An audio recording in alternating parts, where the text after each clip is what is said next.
இப்போ செய்கிற டிஷ் வந்து கண்டிப்பாக வெஜ்ஜு தாங்க, ஆனால் டேஸ்ட் மட்டும் மட்டன் மாதிரியே இருக்கும் அச்சசலா. இந்த சீமை சக்கையை வச்சு தான் இன்றைக்கி சூப்பராக ஒரு கிரேவி செய்ய போகிறாங்க. இதை வந்து கறிச்சக்கை அப்படின்னு சொல்லுவாங்க, சில இடத்துல வந்து சீமை சக்கை அப்படின்னுமே சொல்லுவாங்கங்க.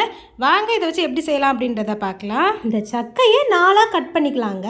இதில் உள்ள தோல் அவ்வளோத்தையுமே ரிமூவ் பண்ணிக்கலாம். இந்த தோல் வந்து ரொம்ப ஹார்டாக இருக்கும் அப்படின்றதால ரொம்பவே கேர்ஃபுல்லாக கட் பண்ணிக்கணும்.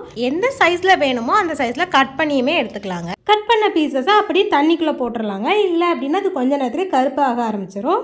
அதே டைம் இதை கட் பண்ணும்போது கையில் தேங்காய் எண்ணெய் அப்ளை பண்ணிட்டு தான் கட் பண்ணணும், இல்லைன்னா கை ஃபுல்லாகவே ஒரு மாதிரி பிசு பிசுன்னு வர ஆரம்பிச்சிடும். கட் பண்ண சக்கை பீஸை உப்பு சேர்த்து ஒரு 3/4 பதம் வரது வரைக்கும் நல்லா வேக வச்சு எடுத்துக்கலாங்க. சக்கை வேகிற கேப்பில் இதுக்கு ஒரு மசாலா ரெடி பண்ணணுங்க. அதை எப்படி செய்யலான்றது பார்க்கலாம். பேனில் கொஞ்சமாக எண்ணெய் ஊற்றிக்கலாம். காரத்துக்கு ஏற்ற மாதிரி வரமிளகாய் சேர்த்துக்கோங்க. அரைமூறி துருவன தேங்காய், ஒரு 4 டேபிள் ஸ்பூன் விதை கொத்தமல்லி, 2 பல் பூண்டு, 1 டீஸ்பூன் பெருஞ்சீரகம் சேர்த்து இது நல்லா பொன்னிறமாக வரது வரைக்கும் மிக்ஸ் பண்ணிவிட்டு இது நல்லா சூடாறினதுக்கப்புறமா ஒரு மிக்சி ஜாரில் இதை போட்டு ஒரு சின்ன பீஸ் இஞ்சி சேர்த்து தண்ணியுமே சேர்த்து நல்லா மைய அரைச்சி எடுத்துக்கலாங்க. வேக வச்சுருந்த சக்கையுமே சூப்பராக 3/4 பதத்தில் வெந்துருச்சுங்க. இதை அப்படியே ஒரு சைடில் வச்சுக்கலாம்.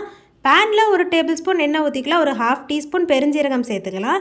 பெருஞ்சீரகம் லைட்டாக கலர் சேஞ்ச் ஆனதுக்கப்புறமா ஒரு பல்லாரியை நான் நீலவாக்கில் கட் பண்ணி அதையுமே இது கூட சேர்த்து நல்லா மிக்ஸ் பண்ணி விட்டுக்கிறேங்க. இது நல்லா பொன்னிறமாக வந்ததுக்கப்புறமா ஒரு தக்காளியை நீலவாக்கில் கட் பண்ணி அதையுமே இது கூட ஆட் பண்ணிக்கிறேன். தக்காளி பல்லாரி நல்லா வதங்கினதுக்கப்புறமா 1 கப் தண்ணி சேர்த்து இதை நல்லா வேக வச்சுக்கலாங்க. இது நல்லா கொதிச்சதுக்கப்புறமா ஒரு 1/2 டீஸ்பூன் மஞ்சள் பொடி சேர்த்து மிக்ஸ் பண்ணி விட்டுட்டு வேக வச்சுருந்த சக்கை துண்டையுமே இது கூட சேர்த்துக்கலாங்க.